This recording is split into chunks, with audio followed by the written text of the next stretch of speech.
आप देख सकते हैं किस तरीके का यहाँ पर जो है नज़ारा है जयंत चौधरी को लेकर, और काफी उत्साह से भरपूर है यहाँ पर जो है जनता। देखिए किस तरीके से यहाँ पर जो है आप देख सकते हैं यहाँ पर जो है राजकुमार सांगवान जी भी जो है पहुंच चुके हैं, और उनका भी इसी तरीके से जो है स्वागत किया जा रहा है। तमाम आरएलडी से जुड़े जितने भी नेता हैं वो इस रैली में जो है पहुंचने का काम कर रहे हैं, और आप देख सकते हैं ये काफिला जो है रुकने का नाम नहीं ले रहा है, और ये देखिए किस तरीके से जो है यहाँ पर उनका स्वागत किया जा रहा है।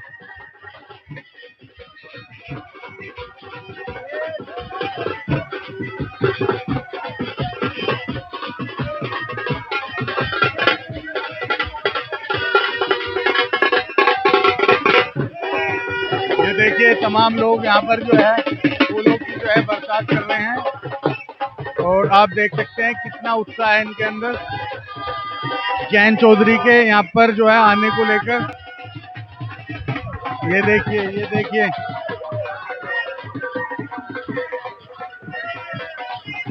ये देखिए ये काफिला जो है काफी लंबा है जयंत चौधरी का। आप देख सकते हैं कि रुकने का नाम नहीं है। तमाम जो है गाड़ियां यहाँ पर जो है एक एक करके यहाँ पर जो आती हुई नजर आ रही है। ये देखिए इस वक्त हमारे साथ कुछ लोग मौजूद हैं जो जिम्मेदार हैं और इस रैली में आए हैं। जयंत चौधरी की एक आवाज पर ईकड़ी चलो के नारे ने इतना काम किया है, इतनी सफलता पाई है कि यहाँ रैली नहीं, रैली कहना तो एक छोटी सी बात होगी, रेला कहना सही रहेगा, क्योंकि यहाँ हर जाति, हर धर्म और हर वर्ग का लोग यहाँ मौजूद है। चाहे वे औरत हो, महिलाएं हो, बच्चे हो, नौजवान हो, किसान हो, मजदूर हो, सबकी एक ही पुकार है कि जयंत चौधरी। और ईकड़ी गांव में इतिहास बना दिया है। इनसे पूछते हैं कि ये रैली, इस रैली को ये लोग कैसे देख रहे हैं। जी चौधरी साहब, क्या नाम है? जी, मेरा नाम योगेंद्र पंवार, एल्लम जनपद शामली। मैं पंवार खाप का जो हमारा अध्यक्ष है चौधरी धर्मपाल सिंह बासी, उनका प्रतिनिधि हूँ शामली से। अच्छा, ये जो जयंत चौधरी की एक आवाज पर ईकड़ी चलो, ये जो कहा गया था स्लोगन में उनके लिखा हुआ है, पोस्टरों पे लिखा हुआ है ईकड़ी चलो।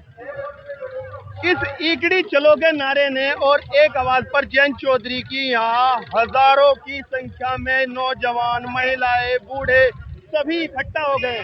किसान, मजदूर, सभी वर्ग, सभी जाति, सभी धर्म के लोग मौजूद हो गए हैं। आप इसे कैसे देख रहे हैं इस रैली को? नहीं, ये तो अच्छी बात है। मैं देखो सभी का तो भला कर रहे, एनडीए की सरकार में है, सड़क सुरक्षा, बिजली, पहले बिजली के लिए खंभों के लिए तड़पते थे, अब सिंह की तरह खंभे खड़े हुए हैं खेतों में, और विकास हो रहा है। कहीं भी ऐसी टूटी फूटी सड़कें नहीं है। हम लोग शामली से आए और हमारा जनपद जो है हरियाणा प्रदेश से मिलता हुआ है, वहाँ से हम 2 घंटे में आ गए। ये एनडीए की सरकार की तो उपलब्धि है, और 36 बिरादरी का इसमें साथ है। सभी का विश्वास, विकास सभी का हो रहा है इसमें।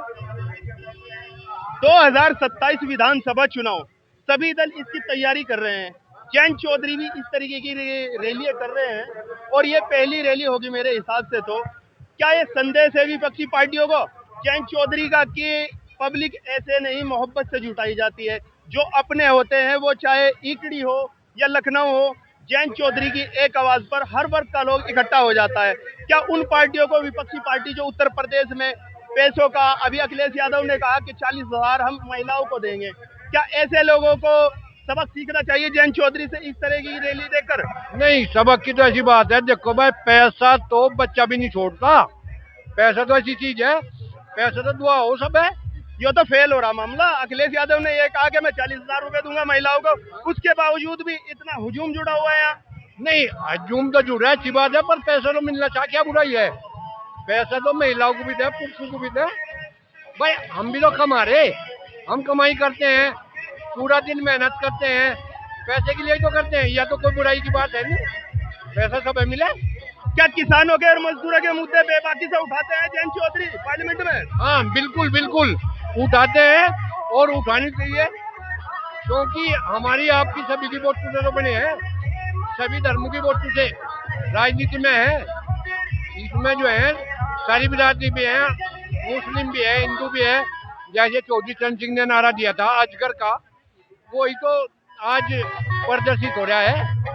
सभी लोग रहेंगे जी भी कामयाब होंगे, कोई एक बिरादरी से कामयाब नहीं हो सकता, कोई सी भी पार्टी नहीं कामयाब होगी। अच्छा, 2027 में जयंत चौधरी को कितना फायदा होगा इस 36 बिरादरी को साथ लेकर चलने का? ये जो रैली हो रही है, एक आवाज पे सभी लोग इकट्ठे हैं, 2027 में कितना फायदा होगा? नहीं भाई, अगर 36 बिरादरी जैसे जैसे आप लोग और हम लोग हैं, सभी धर्म के लोग हैं, जिम जुट का काम करेंगे भाई, वोटों की तो काउंटिंग होगी, वोटों की तो काउंटिंग होगी। जब हम सब एक होंगे, हमारा जो है साथ रहेगा और हमारा विकास रहेगा। हमारा ध्यान करेंगे, हम इन लोगों का करेंगे ध्यान, ये हमारा विकास करेंगे, सब मर्जी लाएंगे, हम इन्हें जो है भरपूर वोटों से मदद करेंगे, यही तो लक्ष्य रहेगा हमारा।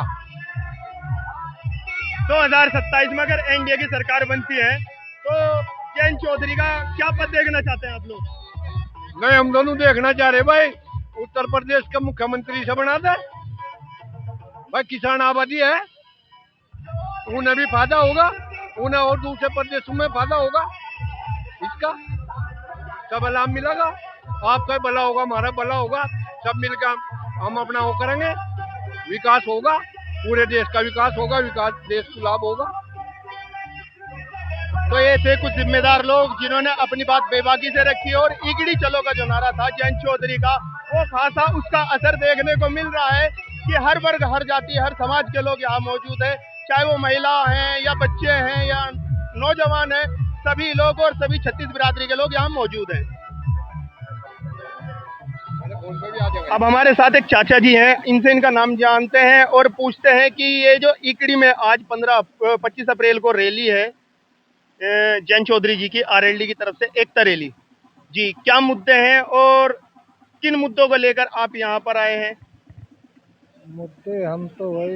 मुद्दे तो ये हैं, जयंत चौधरी की रैली है, किसान सम्मेलन एकता है सब समाज का, और सबको राष्ट्रीय लोकदल एक जगह लेके चलना चाहे, बढ़िया काम करे, सबकी सुनवाई होवे है। अच्छा, जयंत चौधरी ने तो बीजेपी से हाथ मिला लिया, पार्टी पीडीए में बड़े मिला लो, देखो ऐसा है, छोटी पार्टी हो, छोटा अगर बड़े का सहारा लेके अपना काम काट ले वो भी बढ़िया बात है। छोटी पार्टी है जयंत चौधरी की, और भाजपा की बड़ी पार्टी है, बड़ा मामला है, अपने काम काट लेगा, रोज रोड पर पड़े रहते उससे क्या फायदा था? कोई सुने ही नहीं था, मानने नहीं था, लाठी बजाओ जाओ, खाओ जाओ लाठी, उससे क्या फायदा? 2027 में जयंत चौधरी का कैसा भविष्य देख रहे हैं आप विधानसभा चुनाव को लेकर? भविष्य बहुत बढ़िया रहेगा जयंत चौधरी का, बहुत बढ़िया सीट आऊंगी जयंत चौधरी की, किसी भी पार्टी में, चाहे अकेला लड़ी हो, चाहे भाजपा में गठबंधन रहेगा तो भाजपा की वोट भी आऊंगी, अगर भाजपा से भी नहीं अकेला भी लड़ेगा तो अकेला बहुत बढ़िया जीत लेकर जाएगा, बहुत सीट लेगा आपको। पिछली बार तो नहीं आई थी। नहीं, पिछली बार नहीं आई, अब की बार आऊंगी। ऐसा क्या मुद्दा या क्या काम या क्या कर दिया जयंत चौधरी ने कि इस बार आएंगे? जयंत चौधरी सबकी सुन रहा है, गन्ने का भाव भी भाजपा से इन्होंने बढ़वाया है, और जैसे कि स्कूलों में जो शिक्षा का वो मंत्री है, सब स्कूलों पे भी ध्यान दे रहा, हर जगह काम करवा रहा है, पढ़ाई में उसमें सारे काम कर रहा, जो उसका काम है सारे बढ़िया कर रहा, ठीक कर रहा। 2027 में अखिलेश यादव भी कह रहे हैं कि हम महिलाओं को 40,000 रुपए देंगे। बस भैया कहने को तो देखे, पहले तो सबका हो जाओ, इसका कुछ पता नहीं, ये तो पता जब ये लगेगा जब कोई दे देगा। ये तो मोदी जी भी नो क्या कर रहा है, इतने रुपए देंगे, उनने भी ना दिए बेचारे। तो जयंत चौधरी मोदी जी की पार्टी में ही तो चले गए। अब पार्टी में तो चले गए, छोटा थोड़ा वजूद है, जब और भर का वजूद में जाएगा ना और ऊपर को होगा, जब करेगा घने काम। अब तो अपने काम काट रहा, अभी छोटे छोटे काम काटने लग रहा, जैसे गन्ने का भाव बढ़वाया। आप कह रहे हैं कि छोटी पार्टी है, छोटा नाम है, छोटा कद है, भी मंत्री है वे तो भारत सरकार में। मंत्री तो है, मंत्री जब और बहुमत से ज्यादा जाओगे ना, जब होंगे और मजबूती से जब लड़ेंगे। अच्छा, जो आपके मुद्दे हैं, जमीनी मुद्दे हैं, वो क्या मुद्दे रहेंगे आपके, आप लोगों के? हमारे मुद्दे तो ये हैं भाई, जो काम धाम है हमारे ये होने चाहिए अपना। अब हो रहे? हाँ, जो जयंत चौधरी कब हो गए सब काम करे। अच्छा, जिस तरीके की ये रैली है मेरठ के अंदर हो रही है इकड़ी गांव में, ये बताइए क्या ये 2027 का संदेश है भाजपा पार्टी को या किसी और पार्टी को दिखाने के लिए कि मेरे साथ इतना जनमत है? बस संदेश क्या, ही तो सब करने नहीं लग रहे हैं, अपनी अपनी रैली तो कर ही रहे। ये तो नेताओं का काम है, रैली तो कर ही है कभी ना कभी। सब करो ही जाओ अपनी रैली, इसमें तो कुछ नहीं। वो पब्लिक के बीच में आ जाएगा। घने लोग तो बेचारे ऐसे भी तो जयंत चौधरी को देखते नहीं, अब कम से कम देख तो लेंगे, सुन तो लेंगे उसकी। अन्य तो तुम्हारे वाले चैनलों पे इसी पे सुनो जहाँ है, आंखों तो देखता ही ना कोई। अच्छा, ये बताइए 2027 के जो चुनाव हैं, जयंत चौधरी आते हुए दिख रहे हैं आपको या जाते हुए दिख रहे हैं? आते जाते क्या मतलब? मतलब सीटों में बढ़ोतरी होगी या जो ये अब सीट है उससे भी कम रहेंगी? नहीं, बढ़ोतरी होगी, कई गुनी फालतू होगी। अगर इकला लड़ेगा जब भी कई गुनी फालतू हो जाएगा आपको जयंत चौधरी। जयंत चौधरी का यह आधार है, कोई भाजपा से ही नहीं है खाली। अगर इकला भी लड़ा तो चौगनी सीट लेगा। इस रैली की व्यवस्था कराई, लोगों के बीच में अपनी उम्र का लिहाज करने के बजाय रात दिन कोशिश की। इसके बाद में हमारे राष्ट्रीय अध्यक्ष, केंद्रीय मंत्री आदरणीय जयंत चौधरी, जिनमें आप झलक देखते हैं उस शख्सियत की जिसने हमेशा किसानों, मजदूरों, मेहनत कशों के पसीने से प्यार किया। उन्हें बदबू नहीं आती थी, उन्हें पसीने में खुशबू आती थी इस किसान और मजदूर की। उनके कोत और उसी परंपरा को, उसी विचारधारा को आगे बढ़ाने के लिए आज हमारे बीच में है, हमारा नेतृत्व कर रहे हैं। साथ में बैठे केसी त्यागी साहब, जो 14 साल के टाइम से लेकर के आज तक उसी विचारधारा को आगे बढ़ाने का काम कर रहे हैं। भाई त्रिलोक त्यागी जी रात में संगठन से जुड़ा सभी प्रदेशों में दौड़ दौड़ करके जितनी मेहनत हो सकती है अपना काम कर रहे हैं। भाई अनिल जो हमारे कैबिनेट मंत्री हैं, हमारे सांसद राजकुमार सांगवान साहब, दूसरे हमारे सांसद नौजवान चंदन चौहान साहब, अनिल जी, हमारे साथी विधायक बसंत चौधरी साहब, अजय साहब, अशरफ अली साहब और तमाम संगठन के जिम्मेदारान, शर्मा जी, हमारे सब लोग, मैं उन सब लोगों को बधाई देता हूं। चाहे सुनील रोहता साहब हो, चाहे आपके मलिक साहब हो और चाहे रविंद्र साहब हो, सबके सब लोग लग करके, आपके रणवीर दैया हो, हमारे संजय भाई हो, विवेक, सब लोग बात दिन लग करके जिस तरह से मेहनत करके इस रैली की सफलता के लिए काम किया, मैं उन सबका स्वागत करता हूं और सबसे ज्यादा स्वागत करता हूं आप सब लोगों का, जो इस गर्मी में, पसीने में, ऐसे हालात में आपने बता दिया कि हम वो लोग हैं जो चौधरी साहब के सच्चे फॉलोअर हैं, चौधरी साहब के सच्चे ख्वाबों को पूरा करने वाले लोग हैं। तो आपको भी बधाई। मैं इन्हीं अल्फाज के साथ अपनी बात खत्म करते हुए फिर एक बार आप सबका स्वागत करता हूं और खेती किसानी से जुड़े हुए लोगों, आप ही का भरोसा है, आप ही मुमकिन बना सकते हैं ऐसे हालात में रैली करने के लिए। इसलिए आप सबको बधाई, बहुत बहुत बधाई। धन्यवाद।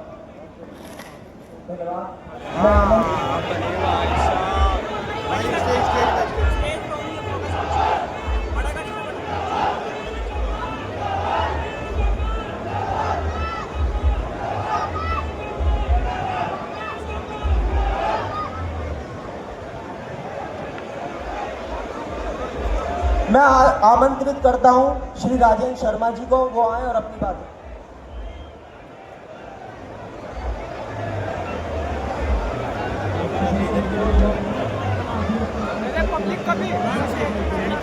इस विशाल सभा के सम्मानित अध्यक्ष और पार्टी के अध्यक्ष सरफराज मलिक जी, भारत के कमेरों किसानों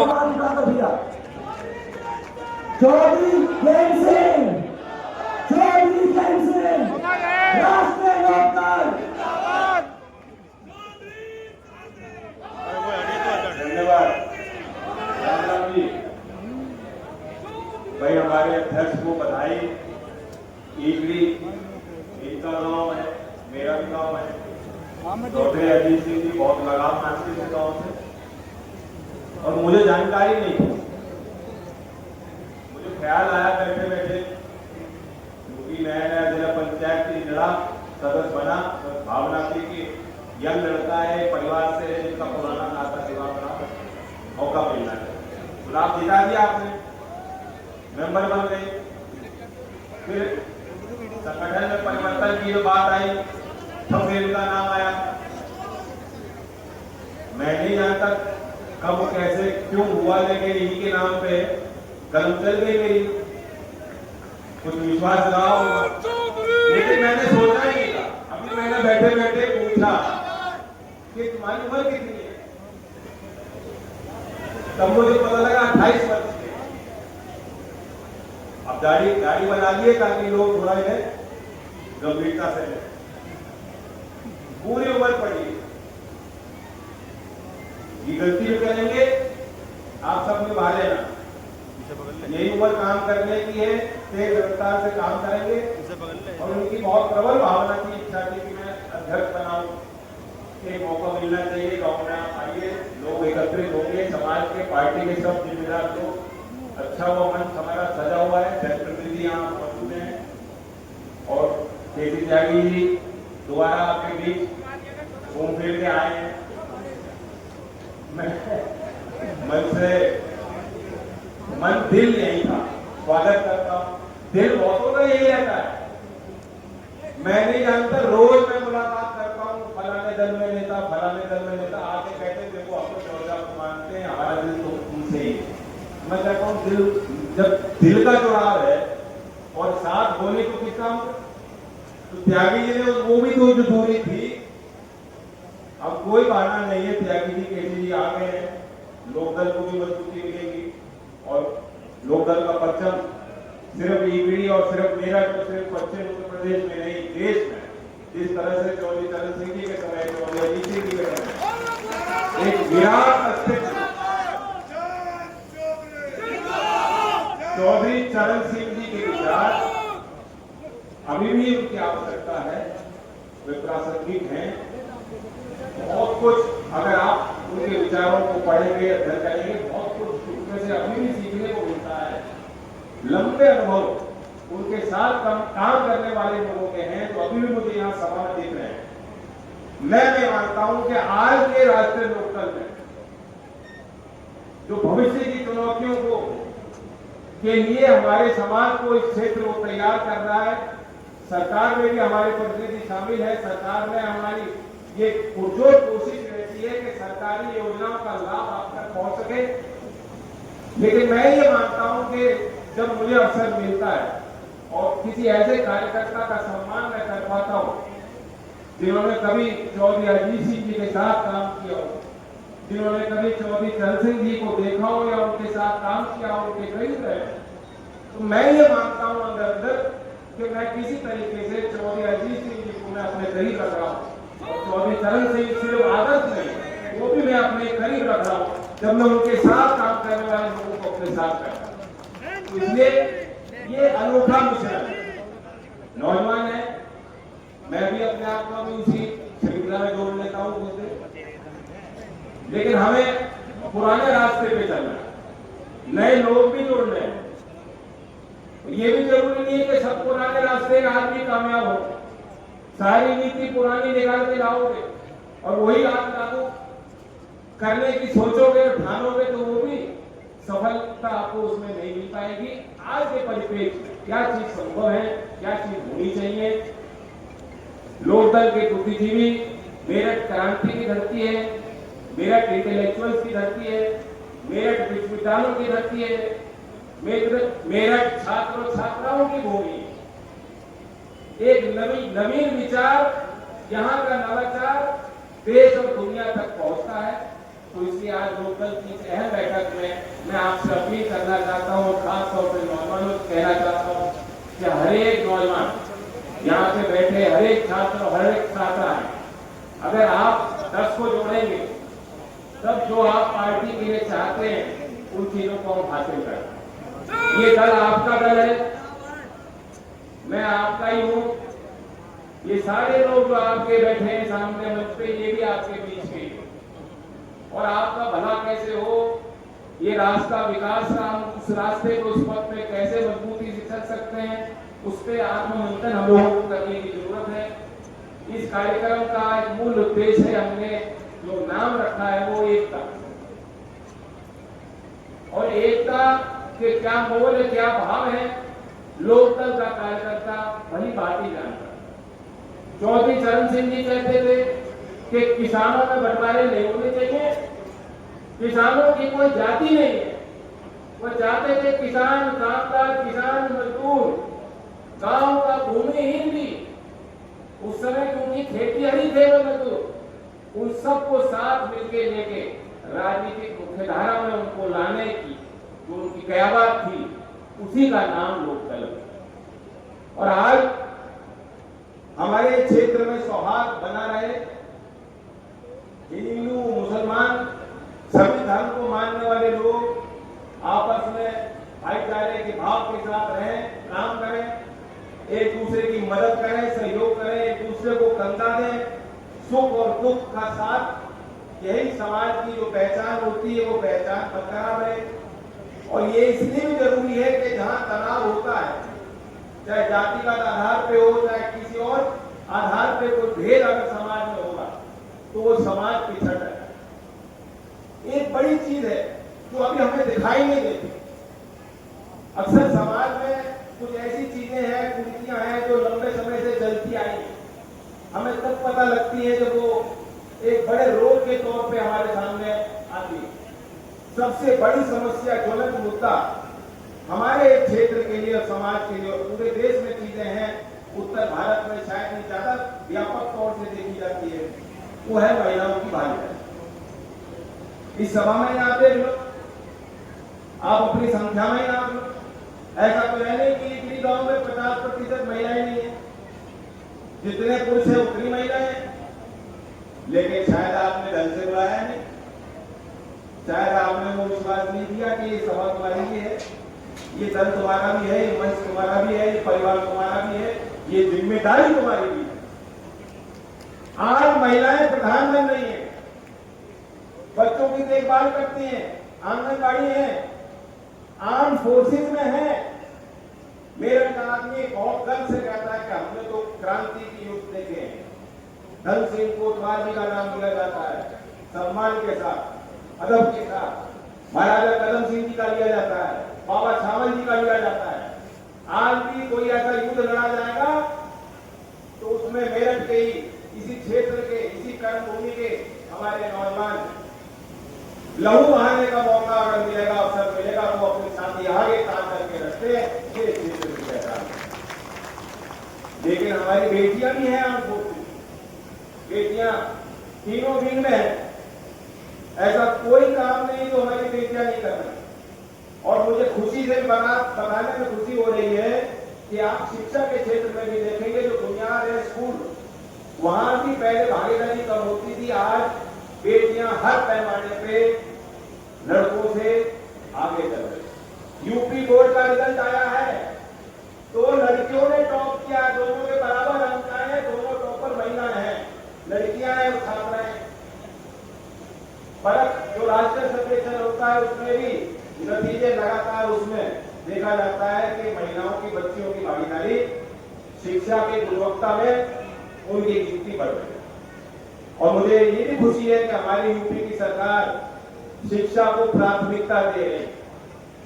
आप लोग इतनी चिंता नहीं करते, आप अपने काम की, खेती, कारोबार की चिंता करते हैं, लेकिन जो घर की, गृहस्थी की, आंगन को संभाल रही है, बाहर भी काम कर रही है आपसे ज्यादा, खेतों में कामगार बन के आधुनिक अर्थव्यवस्था में शामिल होके, ये घर की महिलाएं अगली पीढ़ी की ज्यादा चिंता करती है। और इसलिए जब मैं शिक्षा की बात करती हूँ करता हूँ, शिक्षा मंत्री बना हूँ, तब से मैं मानता हूँ कि महिलाएं जो है मेरी बात ज्यादा सुन रही कभी तक। तो मैं बताना चाहता हूँ, हमारी राज्य सरकार भी अभी जो बजट पेश हुआ 9 लाख करोड़ का बजट पेश हुआ। यूपी की तस्वीरें बदल रही, धीमे धीमे धीमे प्रभाव दिखाई दे रहा है। और 9 लाख करोड़ के बजट में सारा 12.5% शिक्षा क्षेत्र को आवंटन किया है।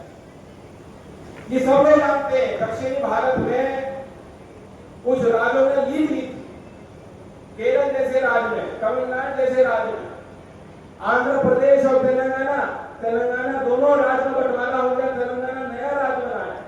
वहां पे आप सरकारी स्कूलों की जाके व्यवस्था देखोगे तो आपको ये बात कटेगी, आपको ये बात की टीस पहुंचेगी, दर्द होगा और बात महसूस होगी कि हम यूपी में सरकारी स्कूलों में हम क्या कर रहे थे इतने वर्ष, हमारा ध्यान क्यों नहीं गया। एक के बाद एक सरकारें आई, किसी ने उस पर ध्यान नहीं दिया। लेकिन अभी जो 9 लाख करोड़ का बजट आया है, दूसरे राज्यों के अनुपात में शायद एक बड़ा निवेश यूपी सरकार ने प्राथमिकता बना के शिक्षा के क्षेत्र में देने का फैसला किया। मैं बधाई देता हूँ यूपी सरकार। और महिलाओं के लिए विशेष योजना बनी है, रानी लक्ष्मीबाई स्कूटी योजना 400 करोड़ रुपए दिए गए। और हमारी कन्या जो शिक्षा के क्षेत्र में जो कन्या है उनके लिए विशेष योजना बनाई जिसमें 1 लाख रुपए का प्रावधान दिया। कायाकल्प और अलंकार 2 ऐसी योजनाएं हैं। मैं दूसरे राज्य के शिक्षा मंत्रियों से बैठक करता हूं तो बताता हूं कि ये भी मॉडल है। अगर आप अलंकार योजना में देखेंगे तो प्रदेश में 2450 माध्यमिक सरकारी स्कूलों में 35 मानक में निवेश हुआ है। और वो जमा योजना है, समाज के लोग देते हैं और सरकार भी देती है। सिर्फ सरकारी स्कूल नहीं, गवर्नमेंट एडेड जो एक बड़ा परिसर है उत्तर प्रदेश में, बड़ी संख्या गवर्नमेंट एडेड स्कूल की है, उसमें भी उस योजना में निवेश हुआ। कायाकल्प योजना 2018 से योजना चल रही है। अब तक के 1,26,000 सरकारी स्कूलों को प्राथमिक पाठशालाओं में 19 मानक में निवेश किया गया। एक बात है कि आपके पास क्लासरूम नहीं था, क्लासरूम बना दिया, बाथरूम नहीं था, बाथरूम बना दिया, पैदल की व्यवस्था नहीं थी, बाउंड्री वॉल नहीं था, खेल की सुविधा नहीं थी, कंप्यूटर लैब नहीं था, लाइब्रेरी नहीं। एक तो हो गया पक्के निर्माण और एक हो गई शिक्षा की गुणवत्ता। उसके लिए आपको अध्यापकों पे भी ध्यान देना होगा। हर कार्य क्षेत्र में आज यूपी में जो 10 साल पहले स्थितियां थी, आज एक बड़े व्यापक स्तर के प्रयास और एक निर्माण हो रहा है। मैं बधाई देता हूं कि सरकार की समग्र योजना है। इस साल के केंद्र सरकार के बजट में अब तक के इतिहास में सबसे ज्यादा निवेश शिक्षा के क्षेत्र में इस साल के बजट में जो प्रस्ताव भारत के पार्लियामेंट में पारित किया उस साल 83,000 करोड़ रुपए देश भर के स्कूलों में निवेश की सरकार है। तो ये मेरा सौभाग्य है कि मैं इस बुनियादी व्यवस्था में जो राष्ट्र निर्माण की नींव है, जिसका प्रभाव एकदम दिखाई नहीं देता, लेकिन 10-20 साल में कार्य पद्धति में, हमारी विकास की गति में, हमारी सामाजिक जो है निर्माण में, आपको शिक्षा के क्षेत्र में जो आज हम निवेश कर रहे हैं उसका प्रभाव 10 साल बाद है।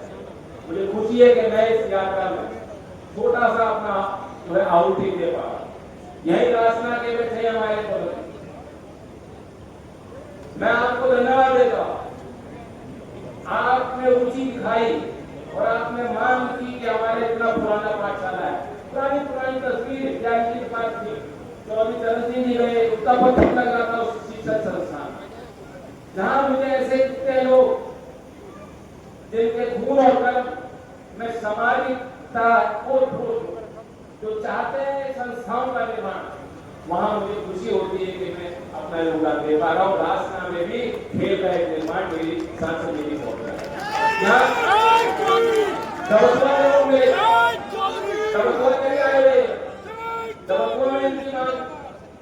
वहां भी खेल का निर्माण होगा और खेल का एकमात्र विश्वविद्यालय है पूरे प्रदेश में।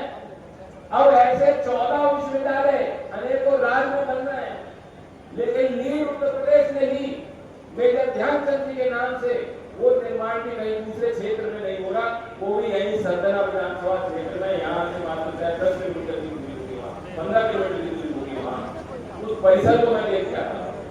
और इसी एकेडमिक साल से वहाँ अंडर ग्रेजुएट और मास्टर के प्रोग्राम होंगे, वहाँ पीएचडी के लिए प्रोग्राम होंगे, वहाँ कोच भी तैयार होंगे और वहाँ उस परिसर से खिलाड़ी भी तैयार होंगे जो देश के अंतरराष्ट्रीय स्तर पर मेडल जीते। तो ये तो सरकारी काम होगा।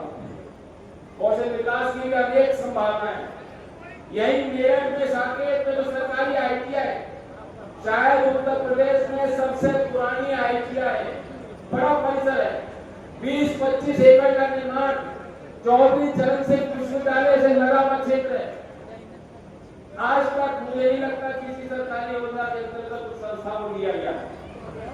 पीएम सेतु 60,000 करोड़ की जो योजना आई है कौशल विकास के लिए, उसी के अंतर्गत उसे हब बनाकर वहां पे विकास कैसे पहुंचाया जा सकता है। और खेल के जो इंडस्ट्री आने गई मेरठ में, जो बॉल बनाते हैं, बैट बनाते हैं, ग्लव बनाते हैं, मुझे बहुत खुशी है। तो महिलाएं मेरी यहाँ पे अच्छी, मैं बताना चाहता हूँ एक और फर्स्ट, एक और नवीन काम, उत्तम काम जो मेरठ के लोगों ने किया तो कहीं और नहीं हो पाया आपके सहयोग से। स्वयं सहायता समूह, सेल्फ हेल्प ग्रुप, आप जानते हो पूरे देश में ऐसा कई उदाहरण नहीं है। कौशल विकास मंत्रालय, NHPC और चौधरी चरण सिंह विश्वविद्यालय ने साथ मिलकर नवीन काम किया। महिलाएं आज बैडमिंटन का रैकेट बना रही हैं, स्वयं सहायता समूह। बड़ी बड़ी कंपनियां बनाती थी, यहाँ महिलाएं एकत्रित होती और वो शटल कॉक और बैडमिंटन रैकेट बना रही हैं। और आने वाले समय में ग्रेफाइट के रैकेट बनेंगे जो शायद देश में कहीं नहीं बन पाते, वो भी ये महिलाएं जो स्वयं सहायता समूह बनाएं। तो महिलाओं की शक्तियों को आप कम आंक रहे हो, समय महिलाओं का ही। मैं कहना चाहता हूँ मेरठ के इसी धरती के क्रांतिकारी विचार के बशीर बद्र जी, शायद मेरठ कॉलेज में कुलदीप जी जानते हो, 2 दशक सिखाया उन्होंने, 2 दशक यही रहे, 87 तक शायद यही रहे। और उन्होंने कहा है कि जब से मैं चल रहा हूं मेरी मंजिल पे नजर है। आज तक मेरी आंखों में मील का पत्थर नहीं ले। यानी जब आप कोई क्रांति की विचार लेके चलते हो, बड़े उद्देश्य को लेके चलते हो, तो मेहनत ही मेहनत। कोई किसान आज मेहनत करता है, किसान को नहीं मालूम मुझे फल मिलेगा कि नहीं मिलेगा, भाव मिलेगा कि नहीं मिलेगा, लेकिन किसान को मैं विश्वास दिलाना चाहता हूं कि बात चली थी हमारे 9 विधायक हैं, वैसे तो 11 हो गए, 10 हो गए यहाँ और 1 हो गया हमारे 10 हो या 1 हो या 100 हो, प्रदेश का किसान जानता है कि जब तक हमारी संख्या है लोकदल की, उसका हिमायती देश के सामने लगता है।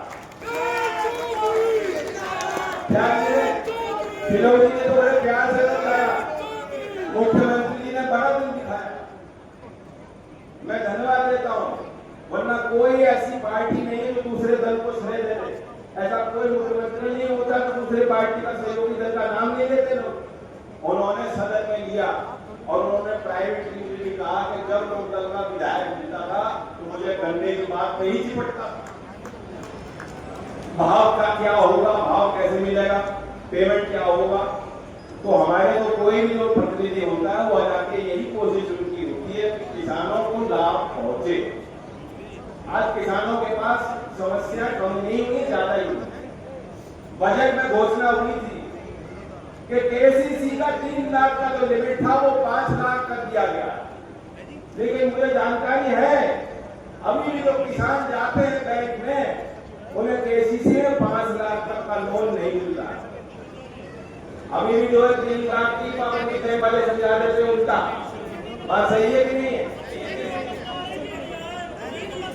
आपकी पैदावार भी मुझे उन्नति थी, इस बार गन्ने की फसल में कमजोरी थी और यूपी की जो मिलों के पेरोल के आंकड़े हैं मैं देखता हूं, इस सत्र में अनुमान है कि लगभग 60 लाख टन कम पेरोल हुई, रिकवरी भी घट रही है।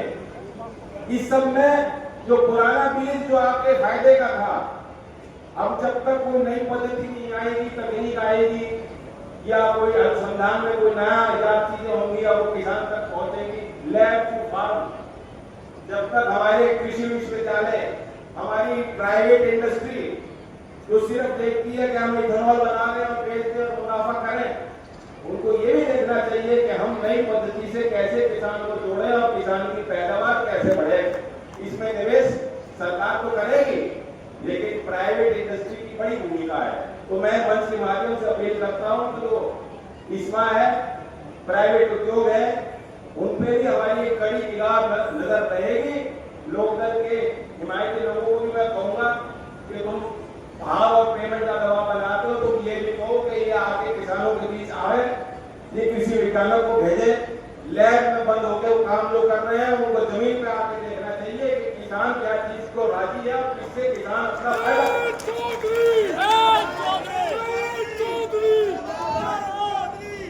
मैं बात तो बहुत कुछ थी कहने को मेरे मन में भी, एक पृष्ठभूमि है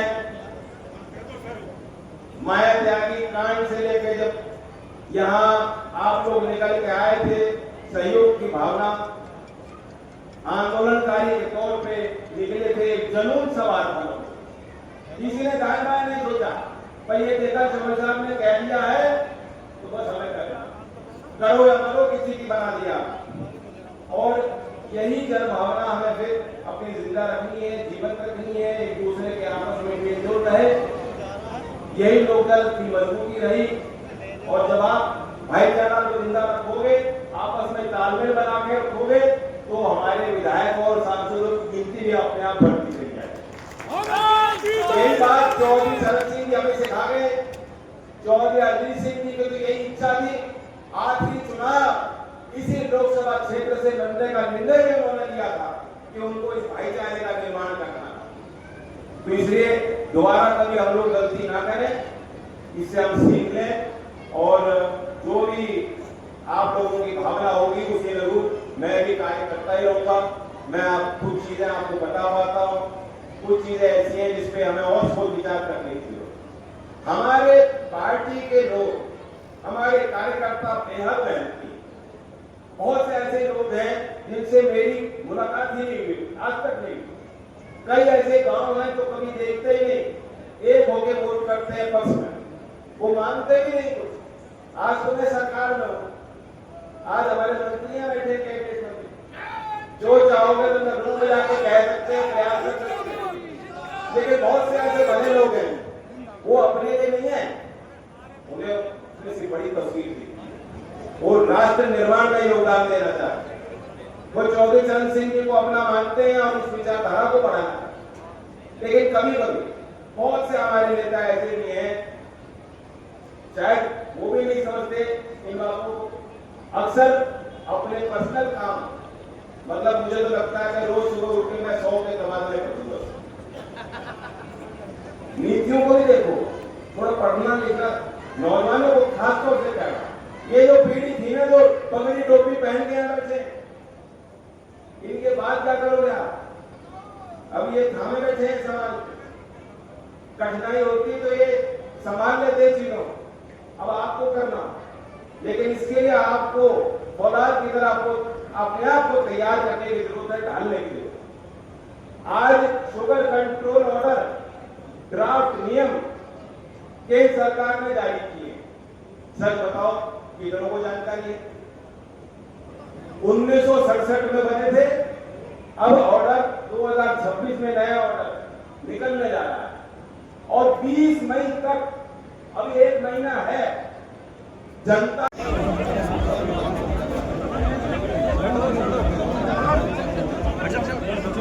चलो रास्ते चलो